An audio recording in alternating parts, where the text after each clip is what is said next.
الرحمن الرحیم۔ السلام علیکم dear students, I am Nusrat Razzaq, lecturer health and physical education, government degree college for women دھارامولہ، BA پارٹ 2۔ فرینڈس، آج ہمارا ٹاپک علم الصحت اور جسمانی تعلیم کا آپس میں تعلق۔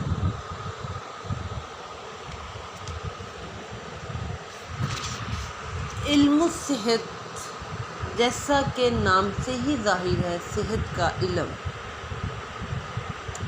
اب ہم بات یہ کر رہے ہیں کہ صحت کا جو علم ہے، علم الصحت اور جسمانی تعلیم، ان دونوں کا آپس میں کیا تعلق ہے؟ ہم ان دونوں علوم کو ایک ساتھ کیسے جوڑ سکتے ہیں؟ تعلق ہے، بہت گہرا ہے۔ اگر ہم علم الصحت کی بات کرتے ہیں تو اس کا مقصد بھی انسان کی فلاح ہے، انسان کو صحت مند بنانا، خوشگوار زندگی گزارنے کے اصول بتانا۔ دوسری طرف اگر ہم بات جسمانی تعلیم کی کرتے ہیں تو جسمانی تعلیم کا مقصد بھی ایک انسان کو باوقار شہری بنانا، مضبوط اور توانا بنانا ہے۔ تو اس سے یہ بات تو ظاہر ہے کہ دونوں علوم انسان کی اصلاح چاہتی ہیں، دونوں کا مقصد ایک ہے۔ ہاں، اگر ہم تھوڑا سا غور کرتے ہیں تو ہمیں پتہ چلتا ہے کہ علم الصحت جو ہے وہ ایک نظریاتی پہلو ہے۔ اس میں جس نظریہ پایا جاتا ہے، یعنی علم الصحت ہمیں صحت کے متعلق آگاہی فراہم کرتا ہے کہ کیا ہمیں کیسی اپنی صحت کو برقرار رکھنے کے لیے ہمیں کون کون سی غذا کھانی چاہیے، ہمیں اپنا خیال رکھنا ہے، خود کو مینٹین کرنا ہے، اپنے جسم کو مضبوط بنانے کے لیے ہم نے ایکسرسائز یعنی ورزش کرنی ہے۔ تو یہ ایک نظریہ دے رہا ہے، کوئی کرے یا نہ کرے، یہ علم الصحت ہمیں بتا رہا ہے۔ تو بات اگر جسمانی تعلیم کی کریں تو جسمانی تعلیم ان نظریات پر عمل کرتا ہے، عمل کر کے دکھاتا ہے۔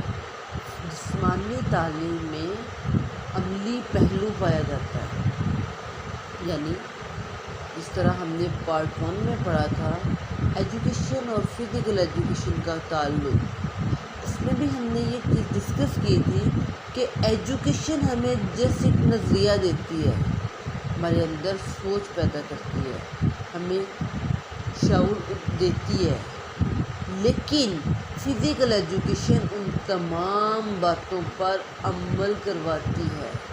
اب دیکھیں جس طرح علم الصحت کا ہمارے لیے یہی بیان ہے کہ ہم نے اپنے آپ کو، انسان نے اپنے آپ کو مضبوط بنانا ہے تو ورزشیں کریں، سرگرمیاں کریں۔ اب یہ اگلے انسان پہ ڈیپینڈ کرتا ہے کہ وہ ان پر عمل کرتا ہے یا نہیں، وہ ایکسرسائز کرتا ہے یا نہیں۔ تب تک ہم یہ نہیں کہہ سکتے کہ یہ جسمانی تعلیم ہے۔ جسمانی تعلیم ایک عملی پہلو ہے جو علم الصحت ہمیں کرنے کا کہتا ہے، بتاتا ہے۔ تو کیا ہے اس میں جب ہم وہ تمام سرگرمیاں کرتے ہیں تو وہ تعلیم جسمانی کہلاتا ہے۔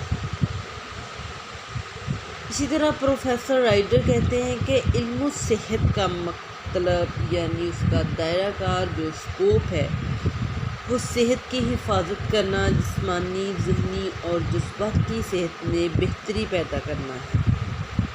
کیونکہ علم الصحت نہ صرف صحت سے متعلق ہمیں جو ہے سائنسی معلومات فراہم کرتی ہے بلکہ صحت مندانہ زندگی گزارنے کا شعور بھی دیتی ہے۔ اسی طرح فزیکل ایجوکیشن کی بات کرتے ہیں تو چارلس بچر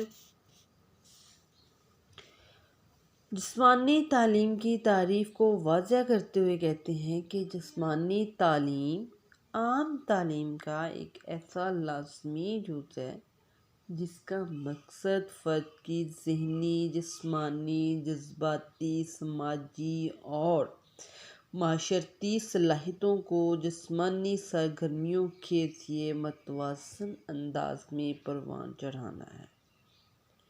اب اگر ہم پروفیسر رائٹرز اور بوچرز کی دونوں تعریفوں کو مد نظر رکھتے ہیں تو یہ بات تو عیاں ہے کہ دونوں کا گہرا تعلق ہے، اور اس تعلق کے جو مقاصد ہیں، جو آبجیکٹیوز ہیں، ان کی ہماری زندگیوں پر کیا اہمیت ہے۔ دونوں